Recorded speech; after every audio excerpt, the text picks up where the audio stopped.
नमस्कार, मैं हूं सौरभ चंद्र केसरी और अपने यूट्यूब चैनल में आपका स्वागत करता हूं। आज हम लोग करने वाले हैं इलेक्ट्रॉनिक विन्यास। इलेक्ट्रॉनिक विन्यास से जितने भी प्रश्न आए हुए हैं हम लोग उसका एमसीक्यू करेंगे। इलेक्ट्रॉनिक विन्यास सीखने के लिए मैंने क्या कहा था कि आपको आवर्त सारणी याद होना चाहिए, तो इजीली काम बन जाएगा। आवर्त सारणी नहीं याद है तो कम से कम 40 तक, मतलब 30 तक भी अगर परमाणु क्रमांक और परमाणु याद है लगातार तो भी आपको दिक्कत नहीं होगा, हो जाएगा। इलेक्ट्रॉनिक विन्यास दो लोगों ने दिया था, नील बोर्स, जिसे बोर बरी का नियम कहते हैं, और एक आफबाउ। ठीक है, तो हम लोग एमसीक्यू करेंगे। अगर ये एमसीक्यू नहीं समझ में आता है तो आप एक बार इससे प्रीवियस वाला वीडियो देखिए। प्रीवियस वाला वीडियो मैं क्यों कह रहा हूँ, उसमें मैं आपको सिखाया हूँ कि इलेक्ट्रॉनिक विन्यास कैसे करते हैं। ठीक है, फिर उसके बाद में मैं इसमें भी सिखाऊंगा, जो लोग नए होंगे उनको समझ में आ जाएगा। चलिए पहला प्रश्न करते हैं। इनमें से किस धातु का इलेक्ट्रॉनिक विन्यास 2, 8, 4 है? तो देखिए, जब धातु पूछे चाहे तत्व पूछे, यहाँ धातु न देके तत्व देना चाहिए भाई। तो हमको पहले पूरा पूरा गिन लेना है। 8, 2, 10, 4, 14। उस तत्व का परमाणु क्रमांक कितना है? 14। तो 14 किसका होता है? फास्फोरस का। जिसको याद है तुरंत कर ले जाएगा। अब देखिए तत्व का नाम कैसे याद रखना है। मैंने कहा था hydrogen, helium, lithium, beryllium, boron, carbon, nitrogen, oxygen, fluorine, neon, sodium, magnesium, aluminium, silicon, phosphorus. देखिए मैं भी गलत कर दिया हूँ, यहाँ पर जो है सही आंसर होगा आपका सिलिकॉन। ठीक है ना, फास्फोरस का तो 15 होता है। फिर उसके बाद में सिलिकॉन के बाद सल्फर, क्लोरीन, आर्गन हैं। फिर उसके बाद में पोटेशियम, कैल्शियम, स्कैंडियम, वेरेडियम, टाइटेनियम, क्रोमीन। तो मैंने कहा था कम से कम 30 तक आपको याद कर लेना है। और याद करने का तरीका क्या था? देखिए हम लोग जब बचपन में थे तो पढ़ रहे थे के से क, के एच से ख, ऐसे करके पढ़े थे ना। तो बस यही ट्रिक लगा लेना। एच से क्या होता है? ह। एच ई से क्या हो जाएगा? ही। एल आई से क्या हो जाएगा? ली। बी ई से क्या हो जाएगा? बे। ठीक है ना, तो मैं इसी को लिख दे रहा हूँ क्रम से, और एक बार फिर से आप रट लीजिएगा। कैसे? एक लाइन याद रख लीजिएगा। वो लाइन क्या होगा मैं वो बता दे रहा हूँ ऐसे। ह, ही, ली, बे, ब। अच्छा, एक लाइन ये हो गया। ह, ही, ली, बे, मतलब 5 याद हो गए। क, न, ओ, फ, नी, 5 तो ये याद हो गया। 10 याद हो गया कि नहीं? ह, ही, लिबेब, ऐसे पढ़िए। ह, ही, लिबेब, कन, ओफनी। अब देखिए, ह से हाइड्रोजन, ही से हीलियम, ली से लिथियम, बे से बेरिलियम, ब से बोरान, क से कार्बन, न से नाइट्रोजन, ओ से ऑक्सीजन, फ से फ्लोरीन और नी से नियान। ह, ही, लिबेब, कन, ओफनी याद हो गया। अब देखिए 11 से ना, मग, नामग, अल, सी, प, स, क, ल, पस्कल। नामक, अलसी, पस्कल। एक साथ बोलिएगा, नामक, अलसी, पस्कल। मेरे साथ बोलिए, नामक, अलसी, पस्कल। ना से एन ए होता है, मतलब सोडियम। समझ में आया? मग, एम जी, मग है ना। अल, ए एल, एल्यूमिनियम। ठीक है ना। सी, एस आई, सिलिकॉन। समझ में आया? तो किस नंबर पर? 14। तो कभी नहीं भूलेंगे। ठीक है ना। प, पी से प, फास्फोरस। ठीक है। एस, स से एस, एस से स मतलब सल्फर। ठीक है ना। कल से क्लोरीन। बात समझ में आया? फिर अरे कक्का, क्या याद रखना है? अरे क का। कैसे हमने अरे कक्का कर दिया? देखिए अरे मतलब ए आर, ए आर को अरे, आर्गन बोल दिए। क मतलब के से क, पोटेशियम हो गया। का, सी ए से कैल्शियम। समझ में आया कि नहीं? मैं इससे पहले वाले वीडियो में आपको सिखाया हूँ, प्लीज़ उसको याद कर लीजिएगा। प्रश्न करते हैं हम लोग। तो इसका राइट आंसर हो जाएगा सिलिकॉन। मैं फास्फोरस बोल दिया था, कोई बात नहीं है। आगे बढ़ते हैं। कार्बन के इलेक्ट्रॉनिक विन्यास में शामिल कोषों की कुल संख्या कितनी होगी? तो मेरे भाई ऐसे देखिए ना, ये हो गया परमाणु का नाभिक, ये हो गया पहला कोष, दूसरा कोष, तीसरा कोष। आपको पता है कि कार्बन का परमाणु क्रमांक 6 होता है और हमें पता है पहले में 2 इलेक्ट्रॉन भरे जाते हैं और दूसरे में कितने इलेक्ट्रॉन? 4 इलेक्ट्रॉन। तो बताइए कितना कोष यूज हुआ? 1 और 2, तो ऑप्शन 2। अब देखिए ये बनाने की जरूरत नहीं है, बस इसे लिखिए 2 और 4, ये बोर-बरी का नियम है, ठीक है ना।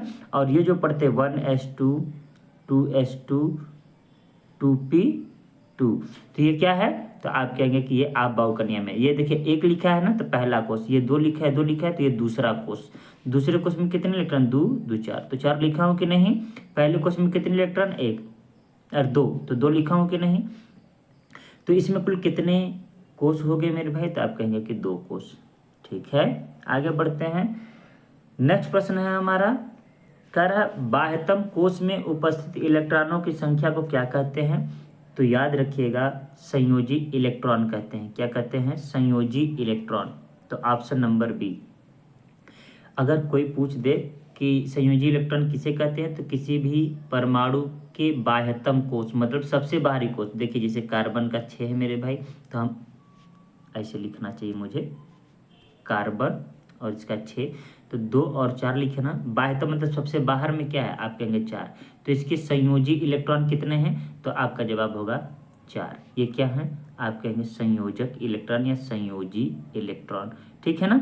संयोजी इलेक्ट्रॉन किसे कहते हैं? किसी भी परमाणु के बाह्यतम कोष में अर्थात सबसे बाहरी कोष में उपस्थित इलेक्ट्रॉनों की संख्या को उसका संयोजी इलेक्ट्रॉन कहते हैं। इसी से संयोजकता भी बनता है, धीरे धीरे एक्सप्लेन करूंगा, ठीक है। नेक्स्ट प्रश्न है हमारा, हीलियम को छोड़कर सभी नोबल गैस के बाहरी कोष में कितने इलेक्ट्रॉन होते हैं? देखिए हीलियम को छोड़ के सभी नोबल गैस में 8 इलेक्ट्रॉन होते हैं। कितने? 8। नोबल गैस का मतलब, नोबल क्यों कहा गया? अक्रिय गैस तत्व जो किसी से भी क्रिया नहीं करता है। अच्छा, ये क्रिया करना और ना करना किस पर निर्भर करता है? तो मेरे भाई याद रखिएगा, जिसके बाहरी कोष में 8 इलेक्ट्रॉन से क्या है? कम है। ये देखिए कम का निशान लगाया हूँ, लेस देन। 8 इलेक्ट्रॉन से कम, नहीं समझ में आएगा तो मैं ऐसे लिख देता हूँ, 8 से कम इलेक्ट्रॉन अगर है तो वो क्रिया करेगा, और जो क्रिया नहीं करेगा उसको क्या कहेंगे? अक्रिय है। जो क्रिया नहीं करेगा उसको क्या कहेंगे? अक्रिय। जो 8 इलेक्ट्रॉन के बराबर हो वो क्रिया नहीं करेगा। मतलब यह है कि वे तत्व या परमाणु जिनके बाहरी कोष में 8 इलेक्ट्रॉन होते हैं उन्हें अस्थायी तत्व कहते हैं। और दुनिया का हर तत्व अपने अस्थायित्व को प्राप्त करना चाहता है। जब अस्थायी है ही तो क्रिया क्यों करेगा? भाई ये क्रिया इसीलिए करता है कि वो अस्थायी हो जाए। एक एग्जाम्पल देता हूँ, ठीक है ना। यहाँ पर याद रखिएगा, नोबल गैस में सभी में 8 इलेक्ट्रॉन होते हैं बाहरी कोष में, हाँ, लेकिन हीलियम में 2 होता है। देखिए हीलियम में 2 होता है, फिर भी क्यों कहते हैं इसको अक्रिय? भाई He, ये 2 पहले में 2 भर सकते हैं और 2 पूरा पूरा भरा हुआ है। देखिए याद रखिएगा, कोई भी परमाणु में जितने इलेक्ट्रॉन बाहरी कोष में भरे जाते हैं, अगर उतना भरा हुआ है तो वो क्या कहलाएगा? अक्रिय गैस। ये कोई जरूरी नहीं है कि 8 ही वाले को अक्रिय कहेंगे, मतलब आवर्त सारणी में ऐसा रखा गया है, अभी तक जितने अक्रिय हैं उसमें 8 ही है, लेकिन अब यहाँ पर देखिए 2 भी तो अक्रिय है। अब जैसे मानकर चलिए पहले में 2 रखते हैं, दूसरे में 8 और तीसरे में 18, तो तीसरा भी तो पूरा पूरा भरा हुआ है ना मेरे भाई। तो अगर कोई ऐसा तत्व है जिसके बाहरी कोष में 18 इलेक्ट्रॉन है, वो तीसरा कोष में, बाहरी कोष का मतलब उसका तीसरा ही बाहरी कोष है और उसमें 18 इलेक्ट्रॉन भरे हुए हैं, तो हम उसे कहेंगे अक्रिय तत्व। बात समझ में आया? क्यों? क्योंकि तीसरे में हम लोग पढ़ चुके हैं 2n² के माध्यम से। क्या पढ़ चुके हैं मेरे भाई? 2n² के माध्यम से हमने यह पढ़ा है कि तीसरे में मैक्सिमम 18 रह सकते हैं, और जब किसी भी तत्व का बाहरी कोष तीसरा कोष ही हो और उसमें 18 है तो वो भी क्या होगा? अक्रिय होगा। परंतु जितने हम लोग पढ़ते हैं जैसे हे नानी, मतलब इसको नानी बोलते हैं, तो मैं कैसे याद किया हूँ वो बता देते। ही ने अर कर जी रन। अब देखो कोचिंग में और कैसे लोग सिखाते हैं, हे नानी आराम कर जिंदा रहेगी, लेकिन मैंने ऐसे याद रख लिया, ही ने अर कर जी रन, ठीक है ना। अब देखिए मेरे भाई, इसके बाहरी कोश में 2 रहते हैं, बाकी सब में क्या है ना 8 रहेंगे। कितने इलेक्ट्रॉन है? सबके बाहरी कोश में 8 इलेक्ट्रॉन है। इसीलिए कहा गया है अक्रिय गैस तत्व या नोबल गैसों के बाहरी कोश में कितने इलेक्ट्रॉन होते हैं? 8। किसको छोड़ के? हीलियम को छोड़ के, ठीक है ना। हीलियम अक्रिय गैस तत्व है, जबकि उसके बाहरी कोश में 2 इलेक्ट्रॉन है, तो हम कहेंगे हीलियम का केवल एक ही कोश है और वह कोश पूर्ण रूप से भरा है। जैसे हम क्या लिखते हैं 1s2, और हमें पता है कि s उपकोश के s कक्षक में केवल 2 इलेक्ट्रॉन भर सकते हैं। मैं यह बताया हूं क्योंकि एक ही कक्षक होता है, दोनों का चक्रण क्वांटम अलग अलग होता है, विपरीत होता है, तो मैक्सिमम 2 भर सकते हैं और ये 2 पूर्ण रूप से भरा है, इसलिए अक्रिय है। बात समझ में आया? मैंने नया क्या सिखाया? ये कोई जरूरी नहीं है कि 8 ही इलेक्ट्रॉन वाले अक्रिय गैस तत्व हों। आज तक तो 8 ही इलेक्ट्रॉन वाले हैं, लेकिन एग्जामिनर के माइंड को अगर मैं पढ़ूं तो वो क्या लिख सकता है? देखिए एक सवाल मैं बना रहा हूं, दे देगा कि एक तत्व x है, ठीक है, एक तत्व x है जिसके बाहरी कोश में कितने इलेक्ट्रॉन हैं? 18 इलेक्ट्रॉन हैं। कितने हैं? 18 इलेक्ट्रॉन। यदि बाहरी कोश तीसरा कोश हो, क्या हो? यदि यह बाहरी कोश तीसरा कोश हो तो बताइए x किस प्रकार का तत्व है? तो आप कहेंगे तीसरा कोश है और यही बाहरी कोश है। तीसरा में तो भाई 2n² 18 ही होते हैं भाई तीसरा में तो, और ये 18 पूर्ण रूप से भरा है, तो कहेंगे यह अक्रिय गैस तत्व होगा। गैस बोले चाहे ना बोले, क्यों बोले अक्रिय तत्व होगा। बात समझ में आया? क्लियर है? हम इससे धातु अधातु भी पता कर सकते हैं। पूछ देगा कि एक तत्व x है, इसके बाहरी कोश में 18 इलेक्ट्रॉन की जगह 19 इलेक्ट्रॉन दे दिया, चाहे मानकर चलिए 17 इलेक्ट्रॉन दे दिया, ऐसे करके दे दिया, तो कौन सा तत्व है? ये धातु है कि अधातु है? तो अगर 8 पूरा करने के लिए इलेक्ट्रॉन चाहिए, चाहे त्यागना होगा, तो उस पर आधारित हम धातु अधातु पता कर लेंगे। आगे क्वेश्चन आएगा तो बताऊंगा, नहीं तो अपने मन से मैं बता दूंगा। इतना काफी है एक क्वेश्चन के लिए। नेक्स्ट प्रश्न है हमारा, सर्वाधिक स्थिर या अक्रिय परमाणुओं के बाह्यतम कोश में इलेक्ट्रॉनों की संख्या कितनी होती है? हमने बताया ना, जो अक्रिय गैस तत्व होते हैं उनके बाहरी कोश में 8 इलेक्ट्रॉन, बस हीलियम को छोड़ दीजिए, कितना है? 2। ये अभी तक प्राप्त हो चुके हैं, और जो मैं 18 वाला चीज बता रहा हूँ वो अपने से बता रहा हूँ कि ऐसा प्रश्न बन सकता है, ठीक है। तो 2 हीलियम का है, बाकी सबका 8, ये आप रट लीजिए, घोल कर पी जाइए। देखिए 2 8 8, बाहरी कोश में 8 इलेक्ट्रॉन है ना, है कि नहीं? तो यह भी जो भी तत्व होगा यह अक्रिय गैस तत्व है। अब पूछ रहा है यह किस समूह से संबंधित है। अब यह तत्व का कितना है परमाणु क्रमांक? 18 है। बात समझ में आ रहा है? बाहरी कोश में कितना है मेरे भाई? बाहरी कोश में 8 है, तो शून्य ग्रुप का है। इसी शून्य ग्रुप को हम 18वां ग्रुप बोलते हैं। Option number c is right answer. अब मैं एक बार थोड़ा सा रफली बना देता हूं मेरे भाई, ध्यान दीजिएगा। ये देखिए आवर्त सारणी बना रहा हूं, ठीक है। ये मैं आवर्त सारणी आपको बना दिया, थोड़ा सा और कर देता हूं। ओहो, ये आवर्त सारणी मैंने आपके लिए बना दिया है, ठीक है। ये आवर्त सारणी हो गया रफली। ये मेरे भाई एस ब्लॉक होता है, ये एस ब्लॉक होता है, ये क्या होता है? पहला, ये दूसरा होता है, ठीक है मेरे भाई। क्लियर है? यहाँ से तीसरा, 3 4 5 6 7 इसी में रहेगा। अब छोटा कर दिए हैं, 8 9 10 11 12, ठीक है ना। फिर ये जो पी ब्लॉक है मेरे दोस्त, यहाँ से 13 से शुरू हो जाता है, 13 14 15 16 17, और लास्ट वाला जो ये वाला है ये 18 ग्रुप का है, ठीक है ना। अब मैं ये भी सिखाता हूँ कि ग्रुपों को उपवर्ग में बांटा गया है। आवर्त सारणी पढ़ाऊंगा तो पढ़ा दूंगा, लेकिन मैंने एक वीडियो बनाया है आवर्त सारणी में छोटा सा, जब मैं पढ़ा रहा था आपको सूत्र कैसे लिखें, तो वो वीडियो जरूर देख लीजिएगा। सूत्र, रासायनिक सूत्र कैसे लिखें उसमें सिखाया हूँ, एक बार देख लीजिएगा, ठीक है। तो मैंने यह सिखाया था मेरे भाई कि ये जो अक्रिय गैस तत्व हैं यह लास्ट वाले में लिखा गया है, लास्ट वाले में। इसको शून्य वर्ग कहते हैं या ऐसे 18 कहते हैं, ठीक है ना। तो हे नानी यही ने अर कर जीरन, तो 18 तो किसका होता है? आर्गन का होता है। लास्ट में बस देखिए 8, किसका है, तो शून्य वर्ग। शून्य नहीं ऑप्शन में दिया है तो आप 18 वर्ग लगाएंगे, ठीक है ना। कैसे दे सकता है, 2 देता है, देखिए फर्स्ट ए फर्स्ट बी, मैं ऐसे लिख रहा हूं क्यों, क्योंकि जो वर्ग है एक, इसको 2 उपवर्गों में ए और बी में बांटा गया है, ठीक है ना। जब ए और बी उपवर्गों में बांटा गया है तो आप देखेंगे कि मेंडलीफ ने कुछ ए और बी लिखा था, मोजले जब आए तो 1 2 3 4 5 करके 18 तक लिख दिया। बात समझ में आ रही है आपको। अब ध्यान से देखिएगा कि जो 18 तक है, मैं इसे देखिएगा 1 2 3 4 5 6 7 8 9 10 11 12 13 14 15 16 17 18, ये मेरे भाई जो आज का वर्तमान आवर्त सारणी है उसके वर्ग हैं। लेकिन हमको ये भी जरूरी है याद करना कि ये जो वर्ग है किस में है, तो ये जो पहला वर्ग है ना, इसको फर्स्ट ए बोलते हैं, ए उपवर्ग के अंतर्गत आता है। ये सेकेंड ए है, ठीक है। अब ये जो 3 से 12 तक है मेरे भाई ना, ये क्या है, बी उपवर्ग है। तो यहाँ 3 है ना, तो थर्ड बी से याद रखिएगा, थर्ड बी से आप चले जाइए, third b, fourth b, sixth b, seventh b, ऐसे करके जाएंगे तो 8 में कोई ए बी नहीं है, 8 में 3 आपको आ जाएंगे। बात को समझिएगा, ठीक है ना।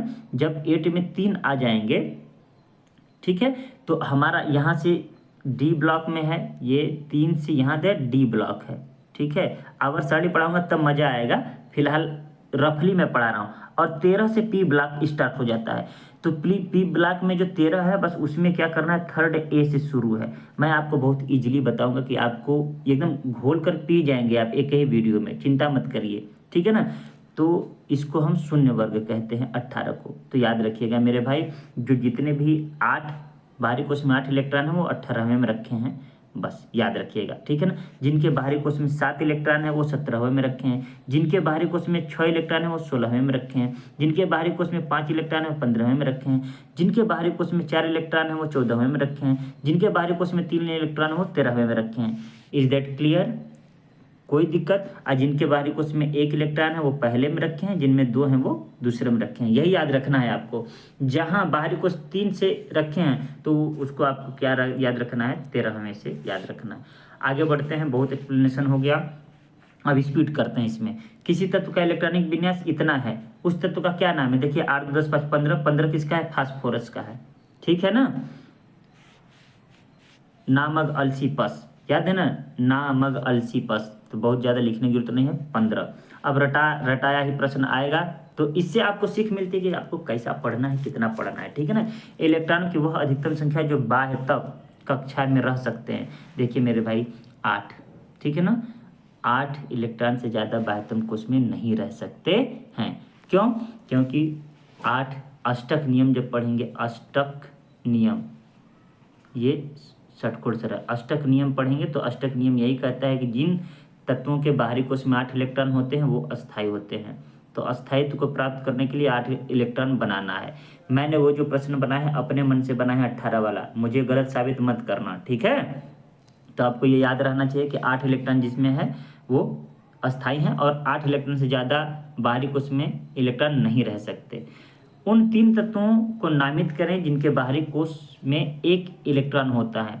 तो 1 इलेक्ट्रॉन किस में होगा भाई, हमने बताया ना पहले वर्ग में। पहले वर्ग मतलब फर्स्ट ए में। फर्स्ट ए का क्या याद है, हमने कहा हॉलीना, हॉलीना। अब हाइड्रोजन, लिथियम, सोडियम, इसके अलावा 3 ही बोला है इसलिए मैं चेक कर रहा हूँ, हॉलीना। और थोड़ा सा लिख देता हूँ, करब कस फर, ठीक है ना।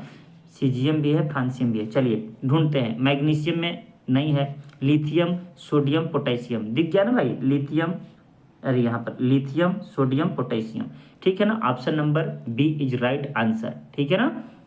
ये कैसे मैं कर दिया, आप भी कर लेंगे। एक बार आवर्त सारणी जो थोड़ा सा पढ़ा है उसको देख लीजिएगा। आवर्त सारणी 10 रुपये का खरीद के चिपका लीजिए अपनी दीवार पर, ठीक है। तो यहाँ पर बाहरी कोश में 1 इलेक्ट्रॉन बोला है तो पहला वर्ग देखना है या फर्स्ट ए उपवर्ग देखना है, ठीक है मेरे भाई। नेक्स्ट प्रश्न की ओर बढ़ते हैं। नेक्स्ट प्रश्न है हमारा, यदि क्रिप्टॉन का परमाणु संख्या 36 है तो इलेक्ट्रॉनिक विन्यास बताइए। हमें कुछ नहीं देखना है, लास्ट में 8 देखना है। लास्ट में 8 यहाँ 2 जगहों पर है। क्यों हमने कह दिया, क्योंकि मुझे याद है ही, ने, अर कर, देखिए आ गया ना, जी रन, आर्गन, क्रिप्टॉन, जीनॉन, रेडन। तो क्रिप्टॉन का 36 बोला है ना। अब देखिए हमको मिल गया ना, ये दोनों ऑप्शन तो हो नहीं सकते, पहले में तो दूसरे में 8 होता है, यहाँ 18 है, गलत हो गया, यही ऑप्शन सही है। ये भी आपको पता है ना, पहले में 2, दूसरे में 8, तीसरे में 18 रह सकता है ना। चौथे में कितना रह सकता है मेरे भाई, तो 32, 16 दूनी 32 पढ़े हैं ना। तीसरे में कितना हो सकता है, अच्छा पाँचवें में कितना हो सकता है, 50 पढ़ चुके हैं। तो इस तरीके से हम लोग 2n² के माध्यम से सीख चुके हैं कि किसी में कितना इलेक्ट्रॉन भरा जा सकता है।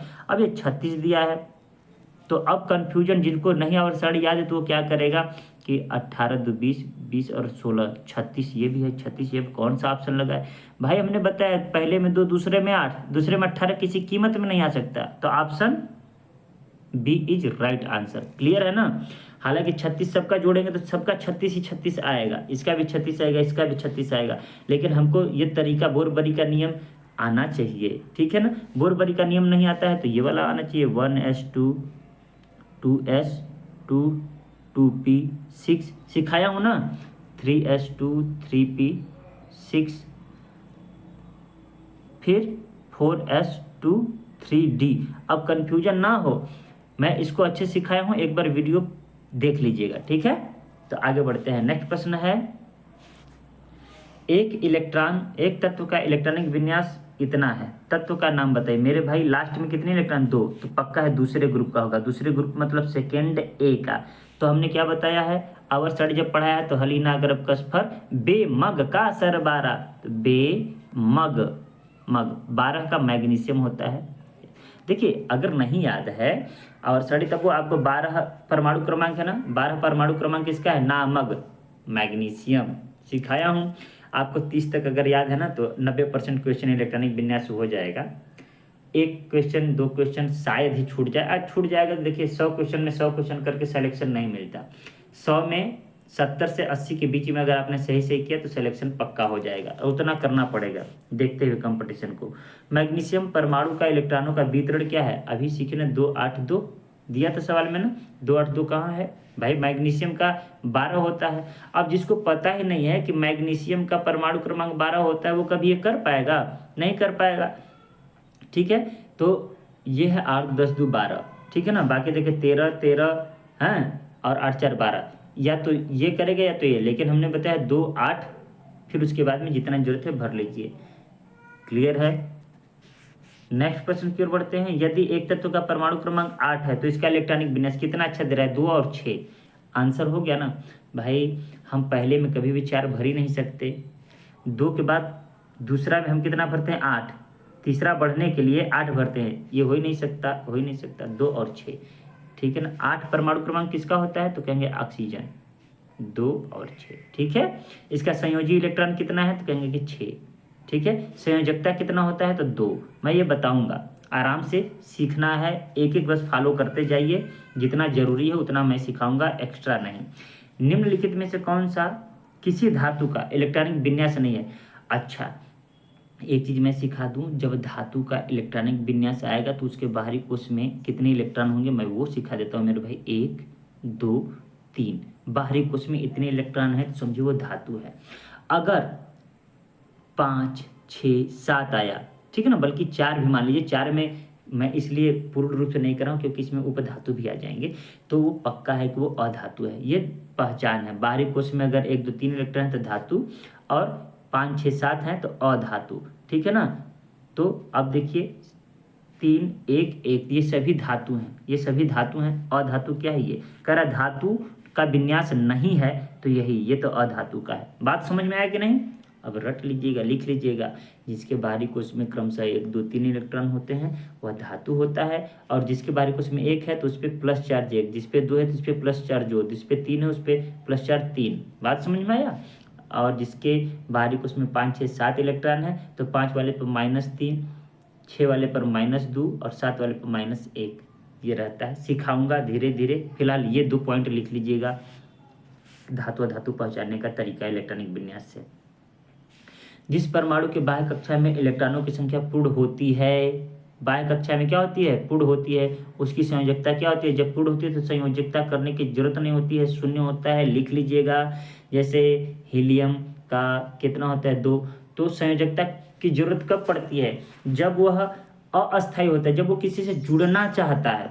अरे हीलियम किसी से नहीं जुड़ना चाहता, नियान का 10 होता है, 2 और 8, 8 पूरा ही है, किसी से जुड़ना नहीं चाहता, तो इसकी जो संयोजकता है वो क्या होगी, 0 होगी।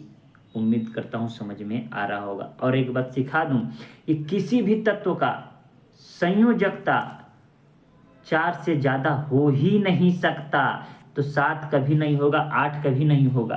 संयोजकता 1 और 0 ही हो सकता है, 1 2 3 4 तक हो सकता है। शून्य, शून्य तो कोई संयोजकता ही नहीं होता, लेकिन हमें शून्य यहाँ पर देना पड़ेगा, तो इसकी संयोजकता कुछ नहीं होती। बात समझ में आया कि नहीं मेरे भाई। तो आगे बढ़ें क्या, आगे बढ़ते हैं। नेक्स्ट प्रश्न है कि समान रासायनिक गुण वाले 2 तत्वों के लिए निम्नलिखित में से कौन सा विकल्प सही है। समान रासायनिक गुण धर्म को पर एक ही ग्रुप में, एक ही समूह में रखा गया है, किसमें, आवर्त सारणी में। तो चलिए हम लोग पहले पढ़ते हैं। तत्वों के संयोजी इलेक्ट्रॉन समान होंगे, बिल्कुल सही बात है। आगे बढ़ते हैं। तत्वों के संयोजी इलेक्ट्रॉन भिन्न होते हैं, बिल्कुल गलत। जब समान गुण है ना मेरे भाई, तो संयोजी इलेक्ट्रॉन एकदम समान होंगे, मैं भी प्रूफ करके दिखाऊंगा। तत्वों के परमाणु द्रव्यमान भिन्न भिन्न होते हैं। देखिए, रासायनिक गुण की बात कर रहा है तो उसके लिए एक सही विकल्प करना है। यहाँ पर परमाणु द्रव्यमान दिया है और परमाणु क्रमांक, 2 बातें याद रखिएगा। परमाणु क्रमांक भिन्न भिन्न होते हैं। जब परमाणु क्रमांक भिन्न भिन्न है मेरे भाई, तो ऑब्वियस सी बात है कि क्या होगा, उनका परमाणु द्रव्यमान भिन्न भिन्न होगा। तो यहाँ पर परमाणु क्रमांक देता तो हम सही मान सकते थे, लेकिन यहाँ पर हमारे एक ही विकल्प चूज करना, तो ये गलत हो जाएगा। तत्वों के परमाणु द्रव्यमान समान होंगे, बिल्कुल गलत बात।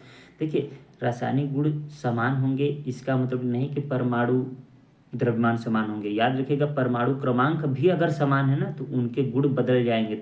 बात समझ में आ रहा है कि नहीं। चलिए, अच्छा मैं ये जो आंसर सही हुआ उसको प्रूफ करता हूँ। देखिए, आवर्त सारणी में मैं पहला ही लेता हूँ, क्या लेता हूँ, हाइड्रोजन से शुरू करता हूँ मेरे भाई। पहला में क्या है, कहेंगे कि हाइड्रोजन।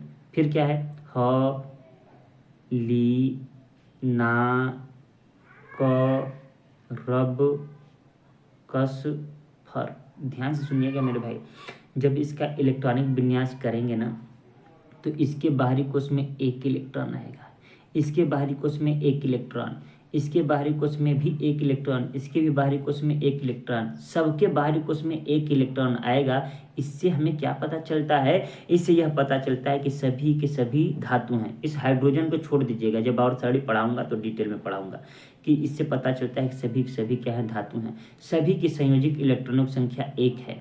बात समझ में आए, सभी एक इलेक्ट्रॉन त्यागते हैं। एक जैसा सब में गुण आ रहा है कि नहीं, तो वही है तत्वों की संयोजी इलेक्ट्रॉनों की संख्या समान होती है। अब बताइए, सबका परमाणु क्रमांक अलग अलग है, अब इसके हिसाब से तो ये परमाणु द्रव्यमान भिन्न भिन्न है ही, ये भी सही हो जाएगा, लेकिन हमें एकदम सटीक समान देना है, तो ये है ऑप्शन ए। समझ में आया ना। देखिए, मैं 1 2 को प्रूफ कर देता हूँ।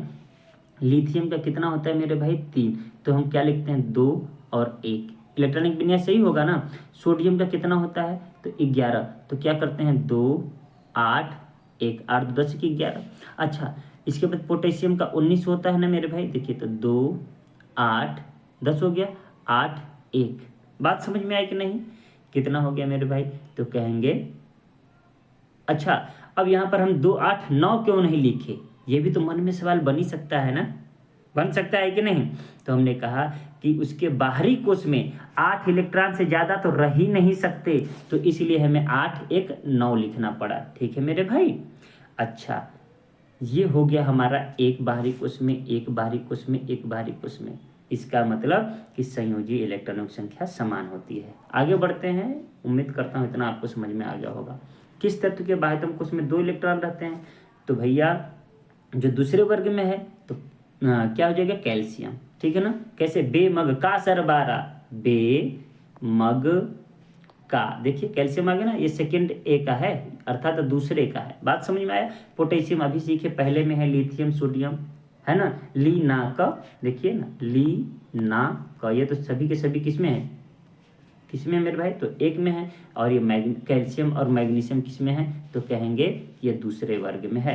2 इलेक्ट्रॉन होते हैं बाहरी कोश में, 2 मतलब इसके 20 इलेक्ट्रॉन होते हैं, तो क्या कहेंगे 2, दूसरे में 8, 10 हुआ ना। अब 10 10 20 नहीं लिख सकते, बाहरी में 8 से ज़्यादा हो ही नहीं सकते, तो मतलब हमें बाहरी में क्या करना होगा, 8 करना होगा। क्या करना होगा, 8। अब जो बच गया यहाँ लिख देंगे। उम्मीद करता हूँ समझ में आ गया होगा आपको। नेक्स्ट प्रश्न है, बाह्यतम कक्षा, देखिए बाह्यतम कक्षा पूरी तरह से भरी होती है, तो हमने सिखाया था मेरे भाई ना कि बाह्यतम कक्षा उसी की भरी होगी जो अक्रिय गैस तत्व होगा, तो जीनॉन, जीनॉन को एक्स ई से दिखाते हैं, फ्लोरीन एफ से, रेडियम आर ए से पहले में, स्कैंडियम ये है हमारा थर्ड बी में है, स्कैंडियम कितना है, थर्ड बी में, इसका कितना होता है, 21 होता है। मैं आपको आवर्त सारणी पूरा याद करवा दूंगा, टेंशन मत लीजिएगा, आप एक बार प्रीवियस ईयर वीडियो देख लीजिए, ठीक है। आगे बढ़ते हैं, 87 के बाद 88, पहले आवर्त के दोनों तत्वों के संयोजी इलेक्ट्रॉन होते हैं, दोनों तत्व, देखिए मेरे भाई ध्यान से सुनिएगा। पहले आवर्त किसको कहते हैं, ये मैं कुछ वर्टिकल लाइन खींच रहा हूँ और ये क्षैतिज हॉरिजॉन्टल, तो ये जो वर्टिकल खींचा हूँ मेरे भाई, इसको बोलते हैं वर्ग। क्या बोलते हैं, वर्ग या समूह या ग्रुप। और इसको बोलते हैं आवर्त। क्या बोलते हैं, आवर्त, ठीक है। अच्छा, ये पहला आवर्त पूछ रहा है, पहले आवर्त में दोनों तत्वों के संयोजी इलेक्ट्रॉन होते हैं, तो मेरे भाई KLMN यही कुछ पढ़ाया हूँ ना, तो ये के में रहते हैं। आंसर कैसे के में रहते हैं, जो पहला आवर्त देखेंगे मेरे भाई, तो हाइड्रोजन और हीलियम रहते हैं पहले आवर्त में, ठीक है। देखिए कैसे, मैं फिर से छोटा सा बना देता हूँ आपको आवर्त सारणी।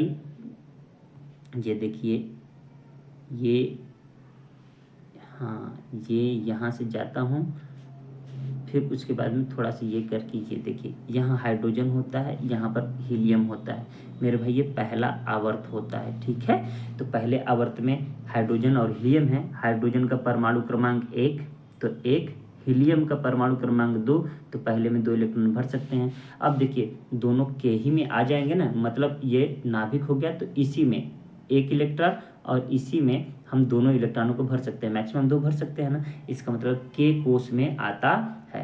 कितना बढ़िया सवाल दिया है, बात समझ में आया मेरे भाई। आगे बढ़ जाएं क्या, याद रखिएगा, एकमात्र यही ऐसा आपके पास आवर्त है जिनके सभी तत्वों के संयोजी इलेक्ट्रॉन एक ही कोष में रहते हैं, बाकी सबके अलग अलग कोष में रहते हैं। क्लियर है, आगे बढ़ जाते हैं।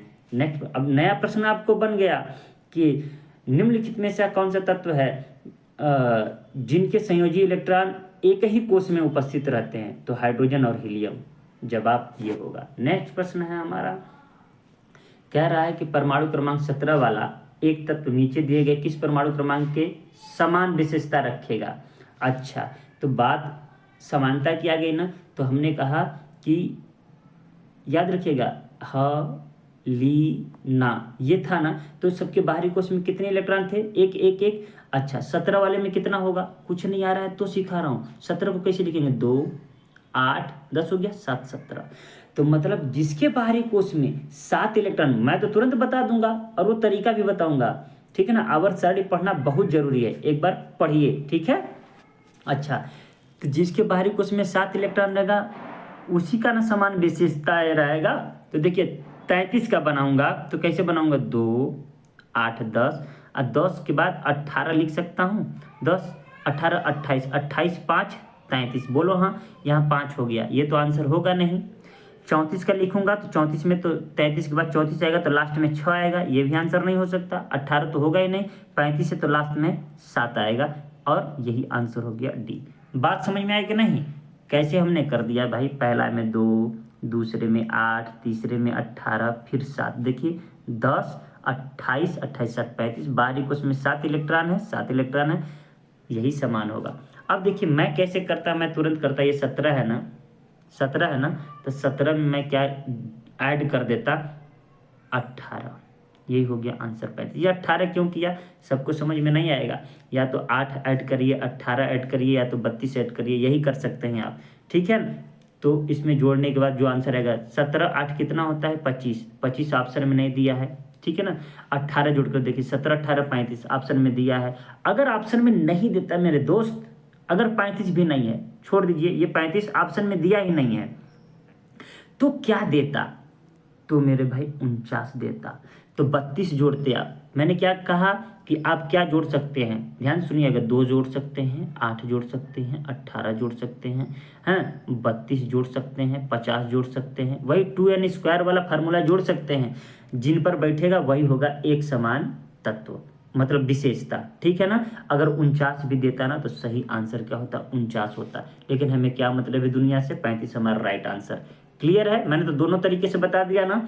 अब आगे बढ़ते हैं, आगे है सवाल कि बाह्यतम कोश में 1 से 3 इलेक्ट्रॉन होते हैं, तो किस में होते हैं, धातु में। अभी बताया था कि नहीं बताया था, 1 2 3 है तो धातु हैं, अगर 5 6 7 हैं तो अधातु हैं, ठीक है ना। मैं सबको बताऊंगा, हैलोजन में 7 इलेक्ट्रॉन होते हैं, बाहरी कोश में कितने इलेक्ट्रॉन, 7 इलेक्ट्रॉन, तो हैलोजन कहलाएंगे, ठीक है ना। 5 6 7 हैं तो अधातु। उपधातु क्या है मेरे भाई, तो उपधातु धातु की तरह और अधातु की तरह दोनों बिहेव करते हैं, मैं आवर्त सारणी में पढ़ा दूंगा। और एक वीडियो जो बनाए हुए इलेक्ट्रॉनिक विन्यास पर, उसी में आवर्त सारणी थोड़ा बहुत पढ़ाया हूँ, लेकिन एक स्पेशल आवर्त सारणी बना दूंगा। क्लियर है। नेक्स्ट प्रश्न है हमारा, सबसे बाहरी ऑर्बिट में इलेक्ट्रॉनों की संख्या समान है, तो समान उन्हीं का होगा जो एक ही ग्रुप में रखेंगे। तो आवर्त सारणी याद होना चाहिए, आवर्त सारणी याद नहीं है तो काम आपका गड़बड़ हो जाएगा। ऑक्सीजन फ्लोरीन अलग अलग हैं क्योंकि परमाणु क्रमांक 8 1 9, ठीक है ना, एक एक का अंतर है, ये भी अलग अलग हैं, ठीक है ना। अब ये देखिए ये भी अलग अलग हैं, तो यही बचा, ठीक है ना। अब मैं कैसे याद रखा हूँ, देखिए लोग पढ़े हैं, मैं ऐसे याद किया, न प अस सब बी, मैं ऐसे पढ़ा हूँ। लोग कैसे याद किए हैं, नेपाल पाकिस्तान ऑस्ट्रेलिया सब भिखारी, चाहे सब बीके, इस तरीके से याद रखें। तो हमने देखा कि आर्सेनिक और बिस्मथ एक ही ग्रुप में है, तो इनके बाहरी कोश में ऑर्बिट दिया है ना, संख्या समान होगी, ठीक है ना। अच्छा कितने होंगे मेरे भाई, तो 5, इसके इलेक्ट्रॉनों की संख्या कितनी होगी 5, ठीक है। जो आवर्त सारणी नहीं पढ़ा होगा कभी, उसको डाउट भी हो रहा होगा, लेकिन कम से कम अगर आप पढ़े हैं इलेक्ट्रॉनिक विन्यास मेरा वीडियो, तो आपको एक भी डाउट नहीं होगा। उसी इलेक्ट्रॉनिक विन्यास में मैं आवर्त सारणी भी पढ़ाया हूँ, लेकिन डिटेल नहीं, जितना जरूरी है इलेक्ट्रॉनिक विन्यास के लिए उतना ही पढ़ाया हूँ, ठीक है। तो उसको एक बार जरूर देखें आप, फिर ये इसे लगाएं, आप खुद उड़ा देंगे।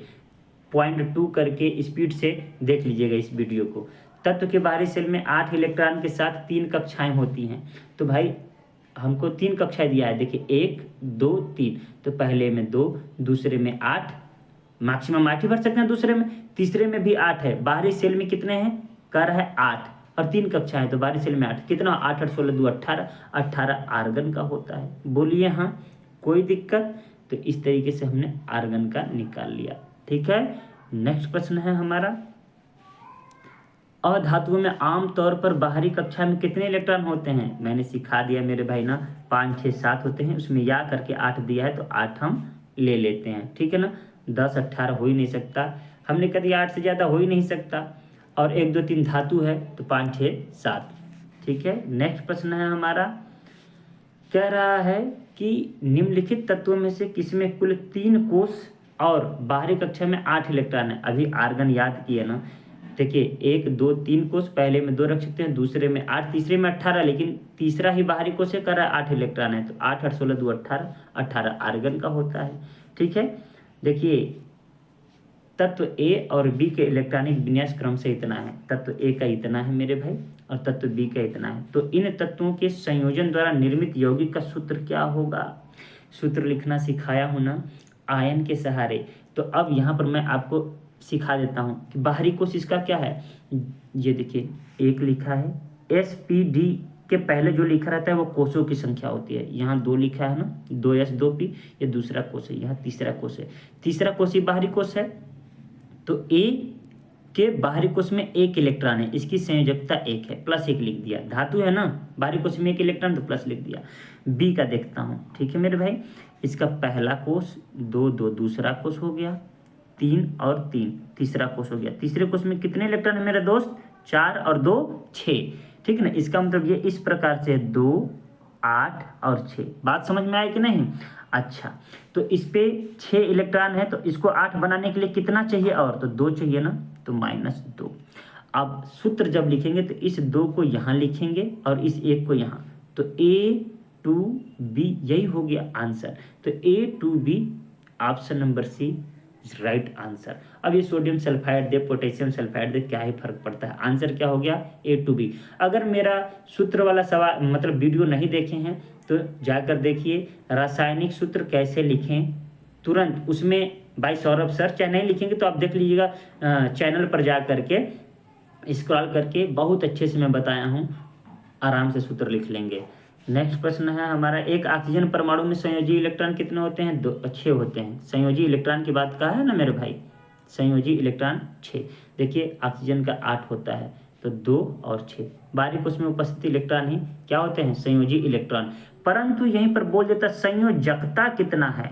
संयोजकता हम क्या बताते? तब 2 बताते। क्यों? क्योंकि 8 बनाने के लिए इसको कितना चाहिए? 2 चाहिए। हमको हर हाल में बाहरी कोश में 8 बनाना है, ठीक है, तो संयोजकता 2 हो जाता है। लेकिन संयोजी इलेक्ट्रॉन 6। बाहरी कोश में उपस्थित इलेक्ट्रॉनों की संख्या को संयोजी इलेक्ट्रॉन कहते हैं। नेक्स्ट प्रश्न है हमारा, बहुत ज़्यादा प्रश्न ले लिया आज लगता है। नीचे दिए गए तत्वों में से आकार में सबसे छोटा कौन है? तो याद रखिएगा, ये भी बेहतरीन प्रश्न है आपके लिए। जिस पर जितना ज़्यादा प्लस चार्ज होगा मेरे भाई, वो उतना ही ज़्यादा छोटा होगा। वो क्या होगा? उतना ही ज़्यादा छोटा होगा। तो सबसे ज़्यादा प्लस चार्ज किस पे है? तो आप कहेंगे सर एल्यूमिनियम पर 3 है, तो सबसे छोटा क्या हो गया? एल्यूमिनियम 3। इसका कारण क्या है? इसका कारण मैं बता देता हूँ कि किसी भी परमाणु में इलेक्ट्रॉन और प्रोटॉन बराबर होते हैं। बोलिए हाँ, परमाणु में तो ये सोडियम है हमारे पास, इसमें 11 होते हैं, इसमें 12 होते हैं और इसमें 13 होते हैं। ध्यान से सुनिएगा। तो पहला में 2 हमने रख दिया, दूसरा में क्या रख दिया मेरे भाई? 8, ठीक है ना। देखिए 8 हमने रख दिया दूसरा में, और तीसरा में हमने क्या रख दिया मेरे भाई? 1 रख दिया। अच्छा, तो 8 इसको बनाने के लिए 1 अपने में से त्याग देगा तो अस्थायी हो जाएगा कि नहीं 8 के लिए? अच्छा, तो जब इलेक्ट्रॉन त्याग दिया तो इलेक्ट्रॉन इसके पास कितने हो गए? 10 इलेक्ट्रॉन है। लेकिन प्रोटॉन तो नाभिक में होता है ना, प्रोटॉन तो भैया हमारे पास 11 ही है। बोलिए हाँ। तो अब क्या करेगा?